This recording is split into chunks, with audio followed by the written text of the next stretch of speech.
In the quiet Ghanaian village of Abodze, life was simple, peaceful, and full of laughter. But beneath the surface of everyday joy, a dark secret festered, one that would shake the village to its core and leave a chilling message behind. Meat is meat. Welcome to Echo's Folktales, where stories breathe life. Step into a vibrant world of African storytelling and true life narratives that echo through time. Abodze was a quiet village nestled among rolling green hills, where life followed a simple rhythm. The villagers were cheerful, hardworking, and above all, meat lovers. Meat was so cheap that even the poorest families could afford it daily, all thanks to Kwam, the village butcher. Kwam's butcher shop was always stocked with fresh, tender meat. His prices were unbelievably low, and no one ever questioned how he managed to keep up with the villagers' endless demand. But behind his warm smile and friendly greetings, Kwame harbored a dark secret, one that would soon shake Abodze to its core. One evening, a young boy named Kojo went missing. His mother, Mama Ifua, was frantic, searching the village for her son. But little did she know, the truth lay within Kwame's shop, hidden behind the blood-stained curtains. Kojo wasn't the first to go missing. Over the past year, at least 5 people had disappeared without a trace. The villagers murmured among themselves, blaming the thick forest or wild animals, but no one dared dig deeper. Meanwhile, Kwame's business flourished. His shop never ran out of meat, even when other butchers struggled. His customers were loyal, drawn by the rich flavor of his cuts. Kwam's meat tastes different, they would say, licking their fingers in satisfaction. But something sinister lurked beneath the surface. The village chief, an elderly man named Nana Kwaku, grew suspicious. "Meat does not fall from the sky," he muttered one evening to his friend Yor. "Where does Kwame get his endless supply?" That night, a group of young men decided to follow Kwame. What they discovered sent chills down their spines.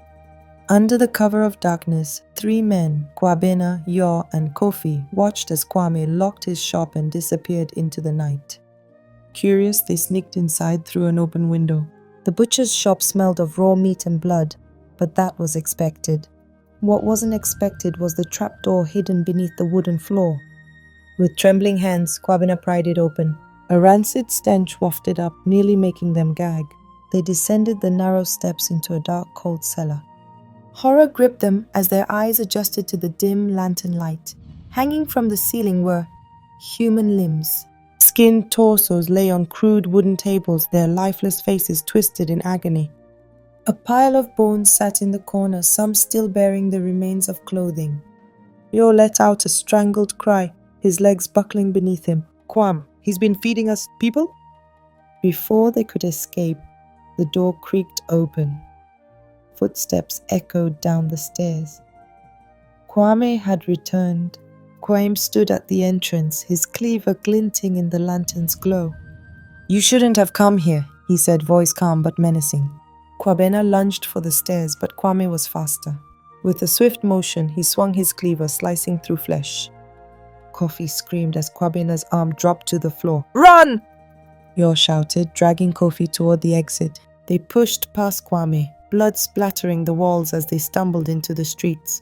The village was asleep, oblivious to the nightmare that had been unfolding beneath their feet for years. But by morning, that would change.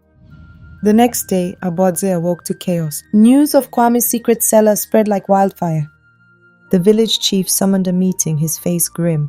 "We have been eating our own," he said, voice heavy with disgust. Kwam's shop was raided, the evidence undeniable. Bones, skulls, bloodied clothes, belongings of those who had vanished. But Kwame himself was missing. A search party was formed, torches lighting up the dense forest as men and women scoured the land for the butcher. Some believed he had fled to the next village, while others whispered that he had gone deeper into the hills, hiding in the caves where spirits were said to dwell.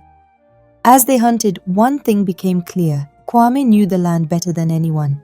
He had lived among them, deceived them, fed them their own kin. And now he had vanished like a shadow in the night. But he wasn't done. Not yet. Days passed. Then weeks. The village tried to return to normal, but fear lingered like a dark cloud. Women clutched their children tightly. Men carried weapons. Then one night a scream shattered the silence. A farmer named Kojo Mensah, who had been keeping watch over his goats, had vanished, leaving behind only a pool of blood and a chilling message carved into a tree. Meat is meat. Kwame was still watching, and he was still hungry. Desperate, the villagers devised a plan. They knew Kwame would return to his shop. It was his home, his sanctuary. That night, a young man named Kwesi volunteered to be the bait. He walked alone near Kwame's butcher shop, pretending to be drunk. Hidden in the shadows, the village warriors waited. It worked. Kwame emerged from the darkness, a blade in his hand. But before he could strike, the villagers pounced. A net was thrown over him, ropes tightened around his limbs.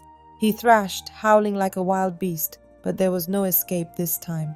Bound and beaten, Kwame was dragged before the village elders. His once friendly face was now a mask of madness. "Why, Kwame?" Nana Kwaku demanded. Kwame chuckled, licking his cracked lips. "Because meat is meat," he whispered. "You all loved it. You begged for more." The villagers recoiled in horror. How many of their loved ones had they unknowingly consumed? There was no trial, no second chances. At dawn, Kwame was tied to a tree in the village square.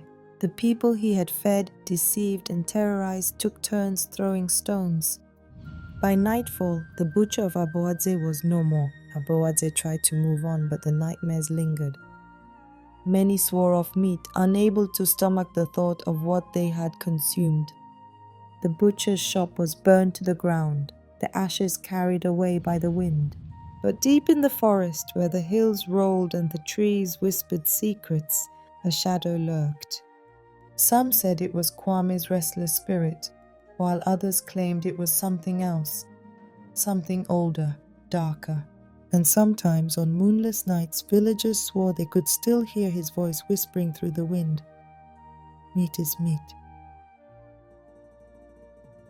Thanks for watching. Please don't forget to subscribe on our YouTube channel and also like, share, and comment. Follow us on all social media and subscribe now and be part of a storytelling tradition that enlightens, entertains, and still empowers. Because here, every tale is a journey and every echo tells a story.